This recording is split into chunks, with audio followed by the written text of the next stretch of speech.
palavra do Senhor nos encontra nesta noite, na segunda carta de João. Temos já sido abençoados por esta porção da palavra, segunda João, nas semanas passadas, e vamos mais uma vez a esta carta hoje, nesta noite. As cartas de João estão ali bem antes de Apocalipse. Então, Apocalipse, o último livro de trás, começando no fim para trás. Vamos chegar às cartas de João, segunda João. Nosso foco hoje está no capítulo, ou melhor, nos versículos 12 e 13. Segunda João 12 e 13. Um verso temos destacado enquanto temos atravessado e sido abençoados por esta carta. É o verso 3, que diz: a graça, a misericórdia e a paz da parte de Deus Pai e de Jesus Cristo, seu Filho, estarão conosco em verdade e em amor. Então, esta presença certa de Deus e Jesus Cristo, em misericórdia e paz, é em cima, é de acordo com a verdade e amor. E esses dois itens, verdade e amor, é o que governam esta carta de João. Aliás, as outras cartas e o evangelho dele é marcado por estas duas coisas, verdade e amor. E agora, então, aqui a segunda carta de João, nós vamos focar nos versos 12 e 13, mas vamos ler a carta toda. E você vai notar no primeiro verso, o remetente é o presbítero, o autor é o presbítero. E presbítero é o título de líderes espirituais da Igreja de Cristo, já do tempo dos apóstolos, mas aqui ele tem é um definido, então ele está falando dele como apóstolo, o presbítero. Um presbítero entre os presbíteros, certamente, então, acima deles, em termos de conduzir as igrejas. E o presbítero João está na cidade de Éfeso, grande cidade da época na Ásia Menor, hoje Turquia, e ele ali então era o apóstolo sobre as igrejas da região, ele que orientava e conduzia. Então surgem as cartas dele, que são cartas apostólicas de orientação às igrejas, conforme necessidade que surgiram naquelas igrejas. Aqui então, a carta de João, na segunda João, diz: o presbítero, a senhora eleita. A senhora eleita, é o remetente, senhora eleita. Ele está falando de quem? De uma pessoa? Não, de uma igreja. Ele está usando essa personificação e chama a igreja de senhora, mas eleita, isto é, chamada por Deus para a salvação, para a sua graça. Então, o presbítero, a senhora eleita, e aos seus filhos. Quem são os filhos? Os membros da igreja. O presbítero, a senhora eleita, e aos seus filhos, a quem amo na verdade. E não apenas eu amo, mas também todos os que conhecem a verdade, por causa da verdade que permanece em nós e estará conosco para sempre. A graça, a misericórdia e a paz da parte de Deus Pai e de Jesus Cristo, seu Filho, estarão conosco em verdade e em amor. Ao encontrar alguns dos seus filhos, muito me alegrei, pois eles estão andando na verdade, conforme o mandamento que recebemos do Pai. E agora eu lhe peço, Senhora, não como se estivesse escrevendo um mandamento novo, mas o que já tínhamos desde o princípio, que amemo-nos uns aos outros. E este é o amor, que andemos em obediência aos seus mandamentos. Como vocês já têm ouvido desde o princípio, o mandamento é este, que vocês andem em amor. De fato, muitos enganadores têm saído pelo mundo, os quais não confessam que Jesus Cristo veio em corpo. Tal é o enganador e o anticristo. Tenham cuidado, para que vocês não destruam o fruto de nosso trabalho, antes sejam recompensados plenamente. Todo aquele que não permanece no ensino de Cristo, mas vai além dele, não tem Deus. Quem permanece no ensino tem o Pai e também o Filho. Se alguém chegar a vocês e não trouxer esse ensino, não o recebam em casa, nem o saúdem, pois quem o saúda torna-se participante das suas obras malignas. Tenho muito que lhes escrever, mas não é meu propósito fazê-lo com papel e tinta. Em vez disso, espero visitá-los e falar com vocês face a face, para que a nossa alegria seja completa. Os filhos da sua irmã eleita lhe enviam saudações. Então, aqui no último verso, a igreja onde certamente João estava congregando, a igreja próxima dele, é a igreja que envia saudações a outra senhora, quem ele escreve, que é outra igreja. O verso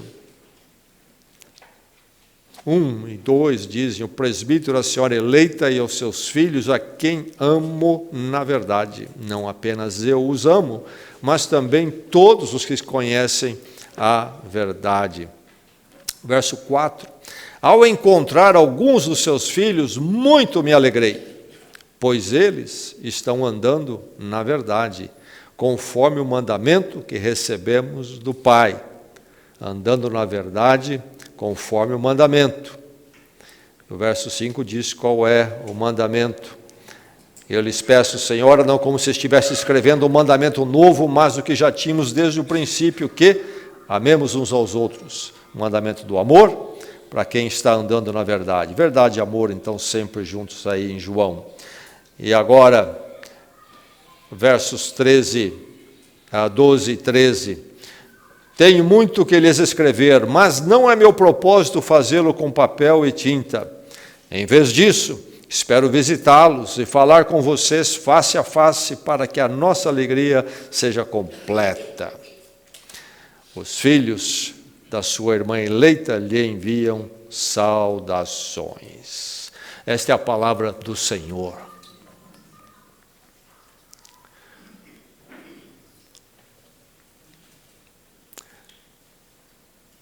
Aviões fazem aproximação. O que é isto? É aquela parte final, o trecho final do voo, da viagem. E então, quando o avião vai já se aproximando do aeroporto para o pouso, e este termo técnico, aproximação, não é só uma questão de chegar perto, mas envolve certos procedimentos, regulamentos, para que o aterrissar tenha sucesso, seja seguro para todo mundo, para a viagem. Então, esta aproximação deve ser feita segundo alguns critérios, para que toda essa viagem seja um sucesso.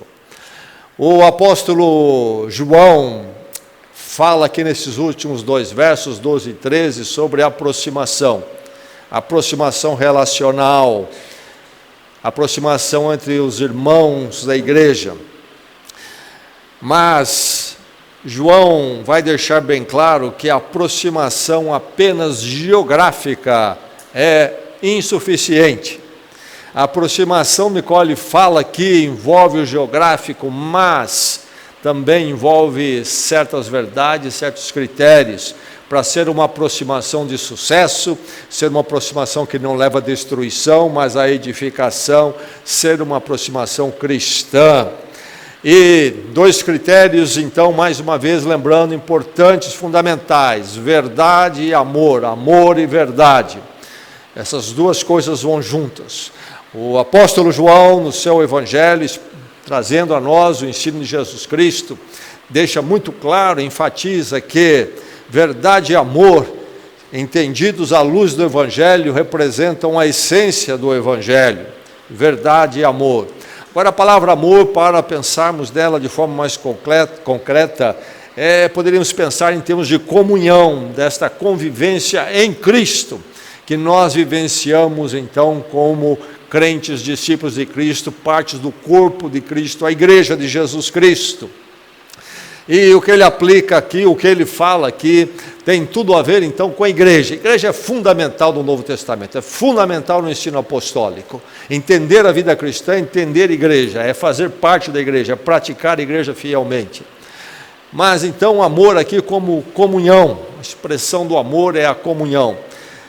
Essa carta e esses ensinos de João, que são aplicados por ele, primeiramente a nós como igreja e a nossa vivência como igreja, vamos lembrar, também tem uma aplicação muito oportuna e fundamental para a família cristã, para o matrimônio cristão.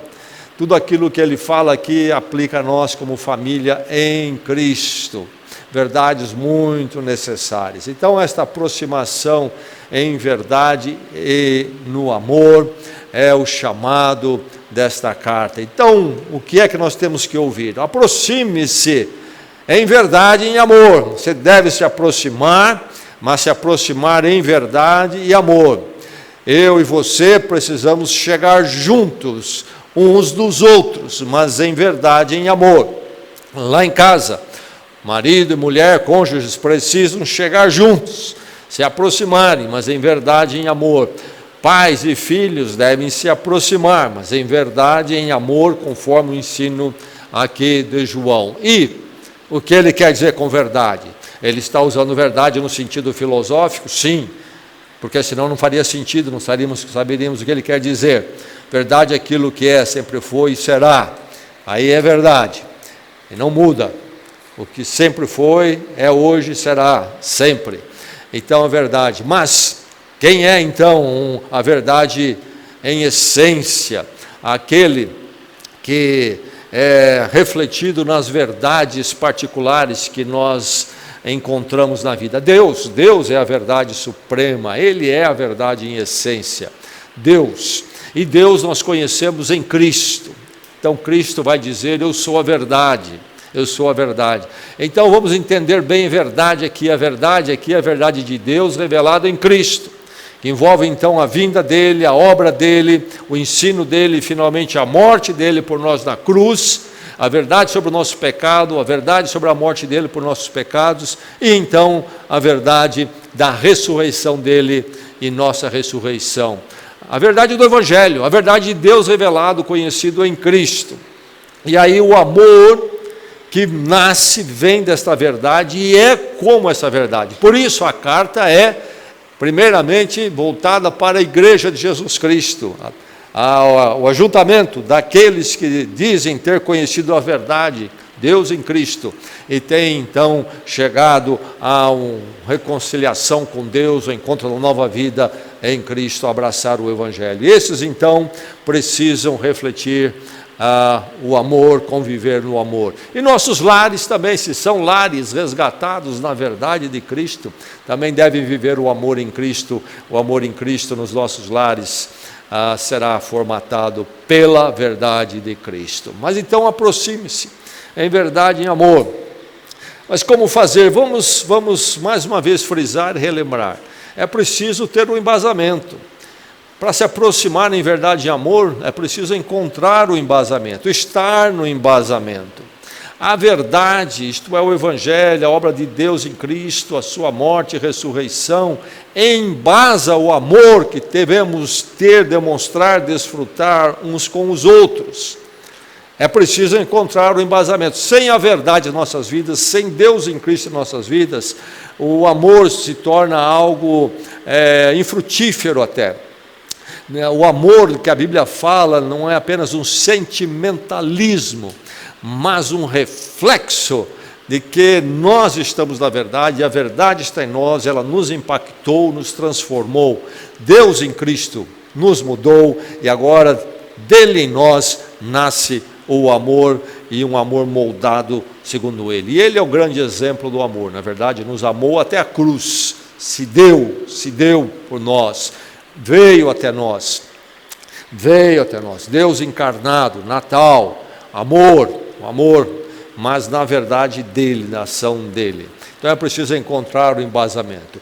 Você já ouviu falar do filósofo Aristóteles, da Grécia Antiga, antes de Cristo, 4 séculos antes de Cristo, e Aristóteles escreveu alguns livros, inclusive um chamado A Ética Nicômaco, e numa parte daquele livro ele discorre sobre a amizade. E ele vai dizer que há 3 tipos de amizade. A amizade do prazer, a amizade da utilidade e a amizade da virtude. 3 categorias, 3 tipos de amizade. Amizade do prazer, que é aquela amizade que se tem com alguém porque nos dá alguma forma de prazer, a convivência. Talvez praticamos um esporte junto, nós encontramos para jogar conversa fora e passar alguns momentos lá de descontração, seja lá o que for. É amizade baseada num dado prazer. Há outra amizade que ele coloca que é baseada na utilidade. É aquele relacionamento onde há alguma vantagem para mim e para o outro. E, então, nós nos relacionamentos, porque podemos tirar uma vantagem aí um do outro, e então ficamos juntos por causa disto. E ele coloca o terceiro tipo de amizade, que é da virtude, que não é por causa do amor, não é por causa da utilidade, pode até envolver, não é por causa do prazer, pode até envolver o prazer, pode até envolver a utilidade, mas essas não são as razões pelas quais, então, as pessoas que têm esta amizade estão juntas. Elas estão juntas por causa da virtude, isto é, a convivência de 2, por exemplo, tem essa amizade da virtude, a convivência entre eles há de burilar o caráter deles, torná-los mais virtuosos, mais aperfeiçoados na moral, etc. Bem, esta palavra são palavras de Aristóteles, um homem que não conhecia a palavra de Deus e não estava pensando realmente na revelação de Deus em Cristo. Mas ele aqui enquadra bem essa questão do relacionamento, nos mostrando que há esse relacionamento virtuoso, que é este que João está falando, mas agora sim, diferente de Aristóteles, iluminado pelo Evangelho, pela palavra de Deus. É o relacionamento na verdade em Cristo. Na verdade em Cristo. Não é por causa do prazer, não é por causa da utilidade, mas porque em Cristo nós nos edificamos, nós crescemos. É um relacional que tem tudo a ver com a nossa santificação e edificação.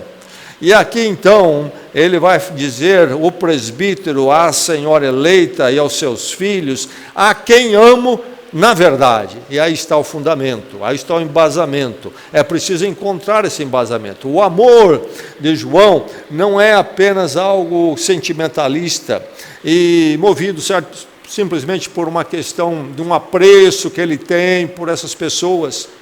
Não, a quem amo na verdade. É por causa daquilo que Cristo fez na vida dele, e por causa daquilo que Cristo fez na vida dos membros da igreja, por causa daquilo que Cristo representa para João, e aquilo que Cristo representa para os membros da igreja, por causa dessa verdade, é que então ele ama esta igreja, a senhora eleita. Necessário o fundamento, o embasamento, é encontrar isto, se é que vamos nos aproximar em verdade e amor. Sem estarmos na verdade, não vamos ter essa aproximação. A carta de João aqui, então, revela que a aproximação é toda baseada em verdade e amor. Aliás, o último verso, quando diz, os filhos da sua irmã eleita lhes enviam saudações, que algumas coisas que são deduzidas deste verso. Esta igreja onde João está, quando ele escreve a carta àquela outra igreja, esta igreja que está com ele, envia saudações. Porque essa igreja entra aqui e o que isso representa? Representa um fortalecimento da carta, do ensino, do apelo que João faz nessa carta. A igreja também está junto nisto, onde ele está. A sua irmã eleita também pensa assim. Vocês, então, sejam fortalecidos no que a carta diz. Mas também revela que esta igreja onde João está, é uma igreja que está na verdade e no amor. Na verdade e o amor. Então, este embasamento está muito forte aqui nesse relacional João, com a igreja onde ele está, com a igreja para a qual ele escreve, dessa igreja onde ele está, para com a igreja que ele escreve, esse entrelaçar tudo, que é na verdade e no amor. Se você não encontrar o embasamento, a verdade em Cristo, você não vai experimentar, poder viver essa aproximação em verdade e em amor. Mas, quando nós temos este embasamento, podemos nos aproximar, sim, como ansiando o presencial, anseio pelo presencial. Amor, na verdade, tem este anseio pelo presencial. Vivemos dias do virtual, por exemplo. Durante a pandemia, as igrejas usaram muito o virtual. E alguns até começaram a falar, e falam até hoje, que igreja pode ser virtual, e talvez até a igreja do futuro será virtual, etc. Nada poderia estar mais longe do que as Escrituras ensinam. O amor, na verdade, anseia pelo presencial. Isto mesmo, anseia pelo presencial. Tenho muito que lhes escrever, disse João, mas não é meu propósito fazê-lo com papel e tinta. Em vez disso, espero visitá-los e falar com vocês face a face. Percebem aqui o anseio de João e a preferência de João pelo presencial. Quero estar com vocês em presença. Isso precisa estar em nossas vidas quando pensamos em nós como igreja, corpo de Cristo, e também como família e como casamento. A preferência de João é pelo presencial, isto é, o estar na verdade é uma experiência de amor que anseia pelo presencial. Ele diz, eu quero falar com vocês face a face. E literalmente, na língua original aqui do texto, é boca a boca, é o que eles usavam. E o que eles queriam dizer era isso, face a face. Isso é muito próximo, está muito próximo. Conversar, não é? Às vezes nós usamos até a expressão também estrangeira, tete a tete, né? Muito próximo ali, podemos dialogar, interagir, sentindo a sua presença. Quando nós fazemos a comunicação à distância, João usou papel e tinta, diz ele aqui. Podemos usar papel e tinta hoje, podemos usar o eletrônico, temos outros recursos, mas qualquer outro relacional, comunhão que não é no presencial, tem algumas ausências, falta aquela percepção e interação física, falta o calor da proximidade, falta a clareza da leitura das emoções do outro, faltam as expressões que somente quando estamos uns na presença do outro podemos perceber e ler as expressões, as modulações de voz. Tudo isso e muito mais não está presente quando estamos em relacionamento à distância. Há muitas razões para estarmos no presencial. É muito mais eficaz, é impactante, não é mesmo? Muito mais impactante, é muito mais então próximo, há mais intimidade, há mais amabilidade, há um aprofundar e até uma força relacional. Precisamos, então, ansiar pelo presencial. E nesses dias do acelerar aí da tecnologia na comunicação, precisamos verificar que a igreja e as nossas famílias nunca percam o anseio pelo presencial. O ser humano vai sendo desfigurado com isto, deixando de ser e viver aquilo que Deus preparou para ele como ser humano. Nessa época da tecnologia avançada, temos que prestar muita atenção. Pais, na educação dos seus filhos, precisam trabalhar muito, colocando neles o anseio pelo presencial. Há um pensador chamado Zygmunt Bauman, que está em alta nos nossos dias, ele tem escrito diversos livros, ele é da Polônia, mas lecionou na Inglaterra, e ele escreveu, entre outros livros, um que está muito difundido, que chama-se O Amor Líquido. Amor Líquido. E Bauman escreve esse livro, ele não escreve do ponto de vista cristão, não, ele não creio que ele nem seja cristão, mas nesse livro ele coloca alguns discernimentos com relação ao uso da tecnologia, ao uso do celular, ao uso da comunicação à distância, que vale a pena vermos aqui algumas das colocações que ele faz e que são relevantes para o texto bíblico desta noite sobre o ansiar pelo presencial, se estamos na verdade e estamos buscando a comunhão e o amor. Por exemplo, ele diz o seguinte, uma das colocações dele: estar conectado é menos custoso do que estar envolvido, mas também é menos produtivo em termos de construir e criar laços e vínculos e fazer a manutenção deles.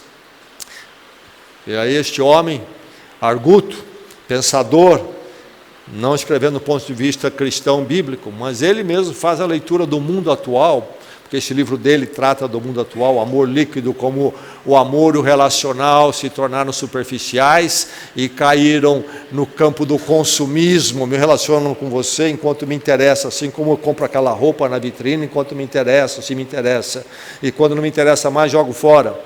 Ele diz que a coisa está assim, é fluido, é líquido. Então, ele aponta o drama da tecnologia, da comunicação, do celular. Estar conectado é menos custoso do que estar envolvido.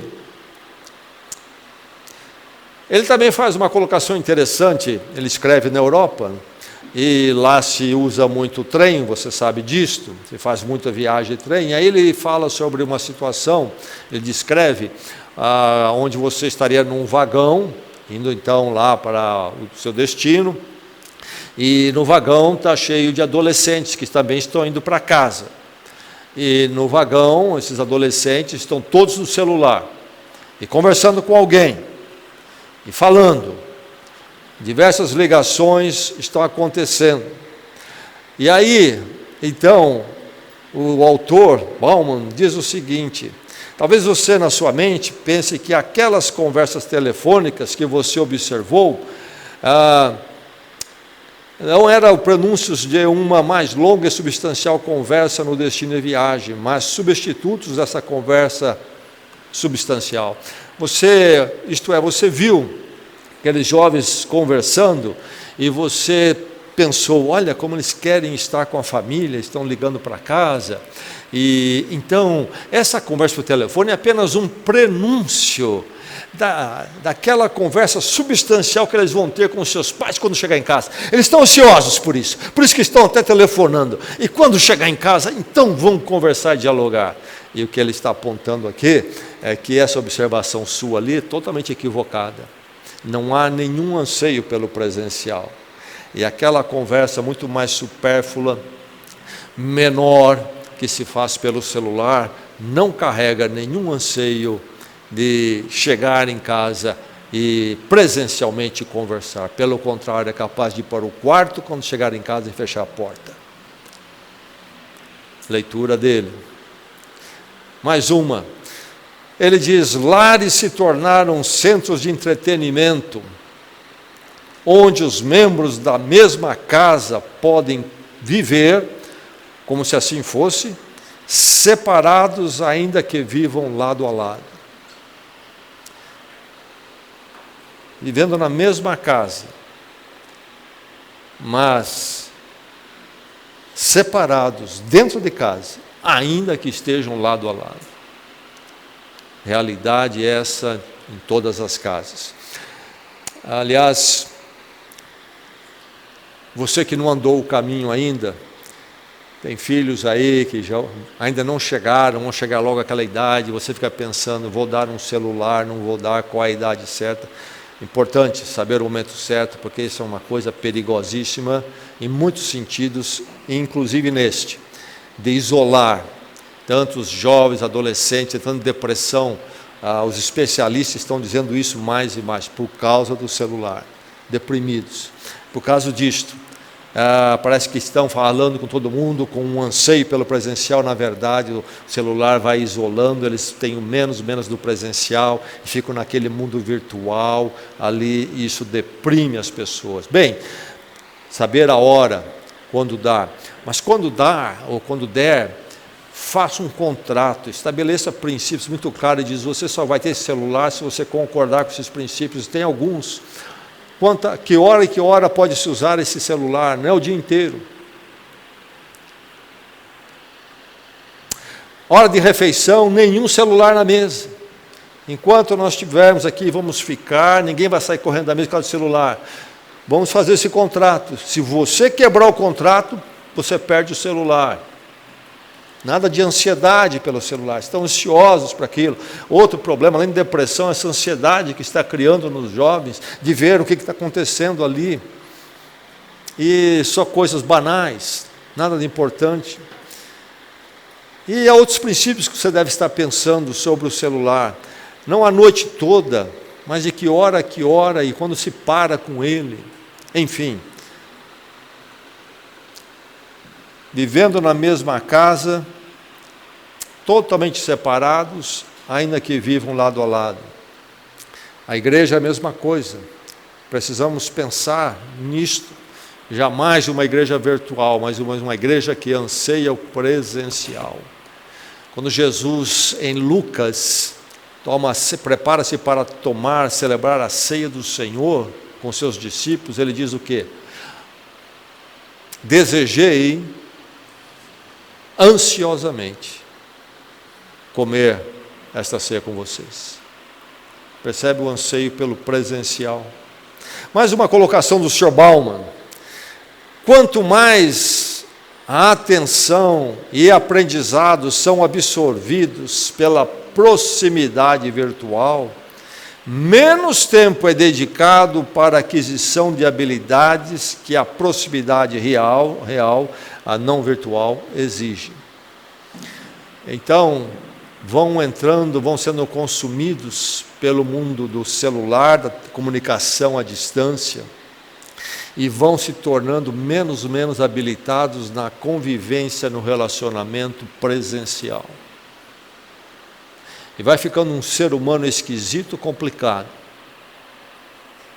e cheio de problemas. Porque nós somos seres humanos, somos criados para o presencial, uns com os outros. Enfim, aí estão alguns pensamentos do Sr. Bauman, que nos mostram, mesmo do ponto de vista do mundo, como é crucial pensarmos nesse tempo nosso sobre o presencial, em nossas casas, no matrimônio, mas na igreja de Jesus Cristo. Como João ansiou, tenho muito que lhes escrever, tenho muitos WhatsApp que eu poderia mandar, mas não é meu propósito fazê-lo. Em vez disso, espero visitá-los e lhes falar face a face.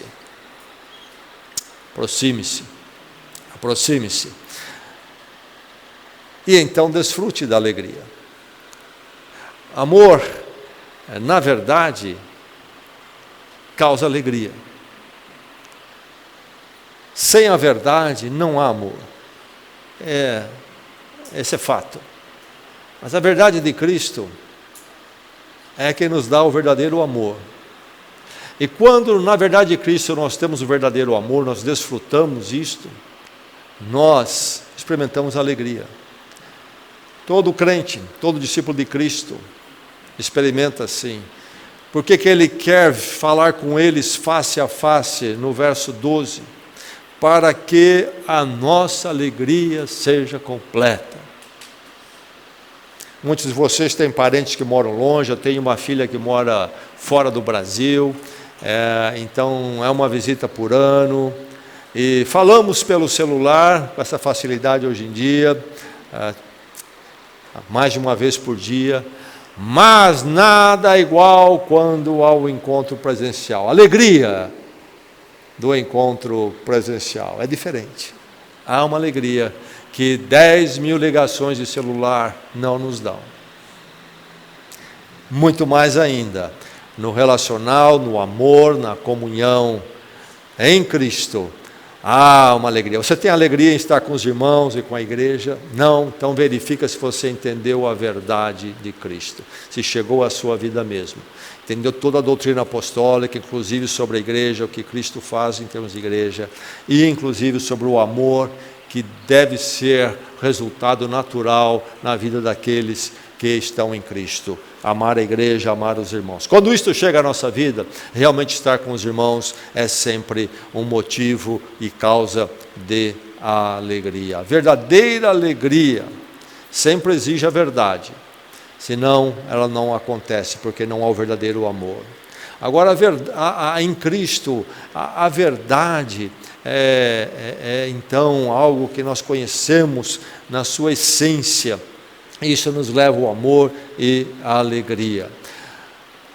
Nas colocações de João aqui podemos concluir que somente na verdade e no amor o presencial produz alegria completa. só estarmos juntos, mas não estarmos na verdade e no amor que flui dessa verdade, não é suficiente. Não é suficiente. Quantos lugares nos ajuntamos bem pertinho uns dos outros, mas não é na verdade e muito menos expressão de amor.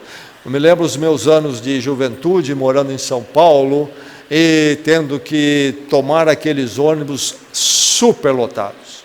Superlotados. Me lembro de tantas vezes, naquela hora do rush, e estar em pé no corredor do ônibus, né, como nós falamos, como sardinhas enlatadas.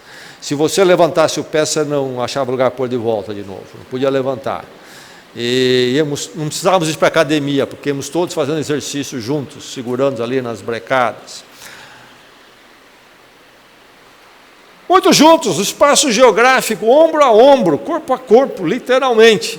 Mas não na verdade e nada de amor ali, pelo contrário. Para acontecer uma faísca sair não custava nada lá. Então, nós estarmos no presencial, que é ser igreja, é um anseio que devemos ter. João tinha esse anseio. Mas não é só uma questão de estarmos no presencial, mas no presencial na verdade de Deus em Cristo, no amor que flui disto em nossas vidas. E lá nas nossas casas, que isso possa também acontecer e possamos lá também estarmos na verdade de Cristo e o amor de Cristo estar emanando de nós, e nós então ali como família, no mesmo espaço, presencialmente, desfrutando da alegria que vem da verdade do amor de Deus em Cristo. Vou ler mais uma colocação de Bauman, que não tem aí na tela, mas ele diz o seguinte: solidão atrás de uma porta de um quarto, com o celular na mão, pode parecer muito menos arriscado e seguro do que compartilhar o ambiente comum da família. Solidão, atrás de uma porta no quarto, com o celular na mão, isto é, com comunicação virtual à distância, nos atrai porque nos parece muito menos arriscado e bem mais seguro do que compartilhar o ambiente comum da família. Que engano. Ali nós caímos na solidão, e mais solidão, e mais solidão. E a ideia e o pensamento de que nesse tipo de relacional, onde ficamos sozinhos com o aparelho eletrônico, nós estamos mais seguros, isso nos rouba o compartilhar do ambiente comum da família. E poderíamos dizer também da igreja também. Aí está a carta de João, que você e eu possamos estar vibrando na mesma nota que João vibra nesta carta, e possamos nos aprofundar nessas verdades que estão sendo roubadas de nós nos nossos dias, mais do que nunca pela tecnologia. Como famílias em Cristo e como igreja de Cristo, possamos, na verdade e no amor em Cristo, ansiarmos pelo presencial e, quem sabe, até redescobrirmos a alegria que vem dessa experiência. Quem sabe alguém já perdeu até isto aqui, mas que Deus, pela sua graça e misericórdia, o leve novamente a desejar, na verdade, em Cristo, a comunhão com os irmãos e em casa também, e possa novamente experimentar esta alegria que nenhuma tecnologia, nenhuma comunicada à distância pode nos dar. Em todos os, como disse aqui o pensador, que eu citei agora por último, em todos os riscos de um relacionamento presencial, há também os benefícios que não encontramos de nenhuma outra forma, a não ser estarmos juntos na verdade e no amor em Cristo. Que o Senhor nos edifique assim. Vamos orar.